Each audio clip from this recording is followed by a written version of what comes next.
I'm Valerie Graham and welcome back to Natural Bliss. Today we're going to talk about essential oils. I'm going to do an introductory segment about essential oils and aromatherapy, what it is, what it can do for you. I am a certified aromatherapist. I have been since 1998 or 99. I got my certification through the Australasian College of Herbal Studies, which is actually in a little bit different of an incantation these days.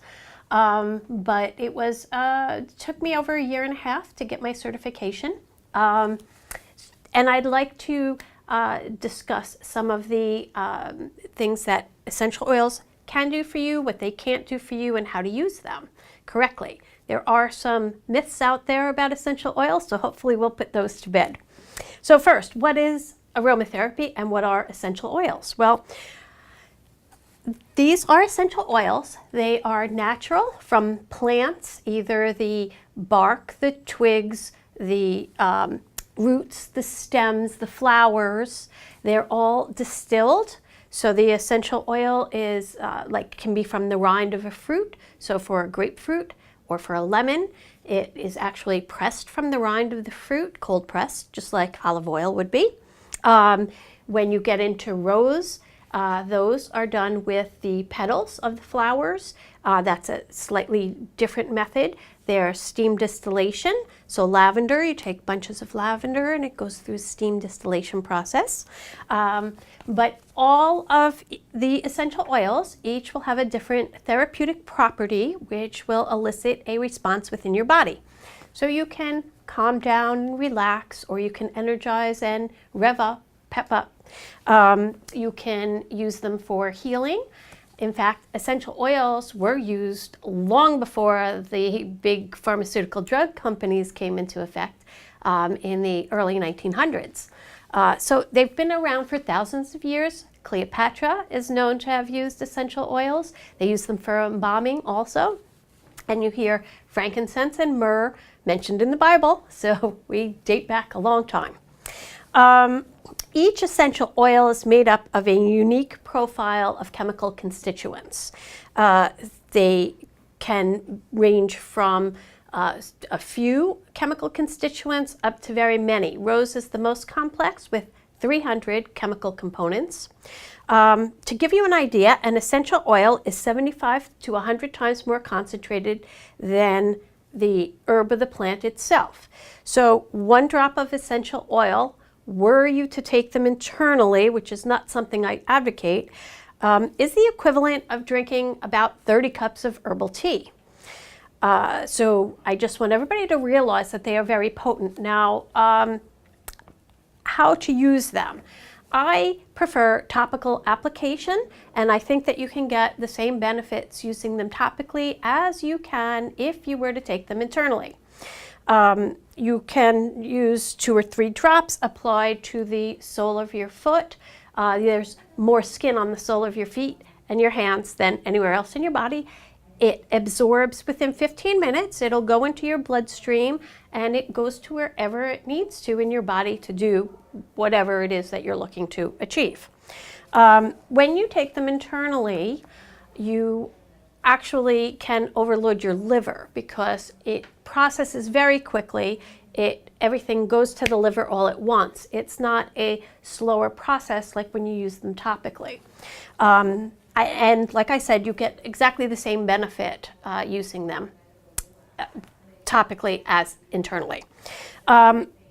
You can elicit responses in the central nervous system, the lymphatic system, the circulatory system, musculatory system, and the endocrine system.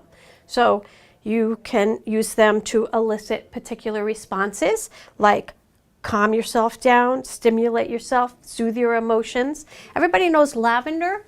Lavender actually is a great oil, and I do recommend that everybody keep a bottle of lavender in your medicine cabinet. It's great for burns. Lavender is one of the oils that you can apply neat or directly to your skin. However, most of us advocate that it should be diluted first. Now, what can you use to dilute them? I tell everybody Olive oil is great. Everybody has it in their cabinet, or coconut oil these days. A lot of people have coconut oil. You can use that as your carrier, dilute a few drops in it. You can use even a salve if you have a burn or something. Put that on directly onto the wound and you'll get amazing healing. Lavender will calm you down. It's very relaxing. It's very stress relieving. The reason that we recommend diluting essential oils is because they can cause skin sensitization. And even lavender, I have heard of cases where people have used it and then the skin becomes sensitized. And what that means is whenever they apply lavender thereafter, you get a contact dermatitis response. So you're going to get little bumps, can get itchy, you get like contact dermatitis. So the best way to use essential oils is to dilute them. You can use them in a bath. And one of the great ways to dilute essential oils for a bath is with milk. Milk has lactic acid in it, so it's a natural exfoliator. Cleopatra took milk baths, used 10 to 15 drops diluted in maybe a quarter of a cup of milk, switch it around and add that to a warm bath. I will tell you a story which goes back to my why I don't recommend taking them internally. Just recently, I wrote a blog about 2 years ago for Raising Natural Kids. And Dawn Brennan has a great website and blog all about natural things. She asked me to write one on essential oils. And I get a lot of readers who post questions that I do answer on the blog. Just this past weekend, I had someone say, I used a few drops of essential oil in my brand new acrylic bathtub and it actually made the paint blister. She used wintergreen, a few spearmints, another mint, and some tea tree. Tea tree would not have caused that reaction, but wintergreen can. And she actually wrote back to me and said, I went and read my manufacturer's directions, and guess what? It says do not use wintergreen in your bathtub at all. So now she has to replace her bathtub. But that is the power of essential oils. I had an experience where I was driving home after working all night with a friend. We put a few drops of essential oil on a cotton ball, peppermint and rosemary, and put it in the vent so that the air would diffuse the essential oils into the car to keep us awake. And guess what? When we took the little cotton ball out, it ate away all the paint on his brand new car on the vent. So again, just keep in mind, these are the power of essential oils, and do you really want to be taking them internally if this is what they can do? You know, scratch paint, take the paint off, peel and blister a tub. So just use them with caution. So we talked about how they're extracted. They are extremely volatile, so you need to keep them in dark bottles. So this is why you'll see essential oils in dark bottles, either brown or the blues, because when they are exposed to light, they can turn, and you should all know what the essential oil you want to use smells like, because if you open it up and it doesn't smell right, throw it out. It can turn. They're usually identified by their Latin names. So I tell everybody, if you're looking for lavender, you're looking for lavender officinalis is the correct name now. It used to be lavender angustifolia. The reason you need the Latin name is there are like many different species, especially around eucalyptus, of eucalyptus oils. So we have Eucalyptus globulus, which is your regular eucalyptus oil that most of us know as eucalyptus. Then you have Eucalyptus radiata. Radiata is from a different plant itself. We also have Eucalyptus smithi. Smithi is child safe. Eucalyptus globulus is not. I would not use or recommend that to be used among children. Radiata is an in-between one that you can use with older children. You can use it with the frail or the elderly. So you always want to look for the Latin name and know the Latin name of the species, this particular species that you want to purchase. Some oils are very expensive, like rose, for example, is phenomenally expensive. It takes 1,000 pounds of rose petals to make 2 pounds of rose oil. So very, very costly. These are 5 ml bottles that you might find. These a little bit bigger are 10 ml bottles, which is about 1/3 of an ounce. This would be a 1 ounce bottle, and this would be a 4 ounce bottle. Now this is a blended oil in a carrier. So this particular one I have is pomegranate, and this has tea tree oil in it and eucalyptus radiata. I actually use this as a foot oil.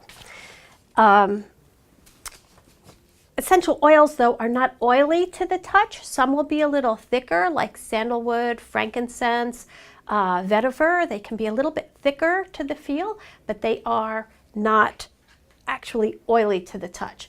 If you drop it on a piece of white paper and you see an oil stain and it doesn't totally evaporate, you know that your oil is not 100% pure oil. It will be in a carrier. Some of the ones that I do are in a carrier, and you sometimes want to buy them in a carrier, like rose will sometimes be diluted in jojoba oil, or fractionated coconut is another one because they don't turn rancid. So you'll find those a lot. But when you get up into the more expensive oils, it's a more affordable way to use them and enjoy them. Consistency of smell. That's something else that I'd like to discuss. Your essential oils are similar to wine, okay? So each crop of oil is, each distillation process and each crop that's harvested will be slightly different, just like your wine. Whenever you buy wine, you might say, oh, I want a 2012 vintage, not a 2010 vintage, because 2012 was a much better vintage. The wine was better. Well, soil conditions, water, weather, how long the plant took to be distilled, how long it sat there, the whole distillation process, each goes into the essential oil. If you have an oil that smells consistently the same each and every time you purchase it, it is probably what we call nature identical. So in order to get the consistency of smell, they will add the missing chemical components to a distilled batch of oils. That is not what we as aromatherapists like to use. We want the oils to be as natural as possible. Another thing I want to just talk about briefly is organic versus wildcrafted. So everybody thinks that organic oils are great, and if I can buy organic, I should buy organic because they're made without pesticides. They're guaranteed to be better. That is not my experience with them. They are grown without pesticides, or pesticides on the approved list can be used.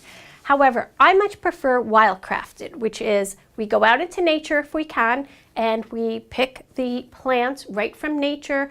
There are usually no pesticides used in that at all, and it's a truer product. So that is my choice, and all of my essential oils in my line are either organic or wildcrafted, depending on the scent and what I like.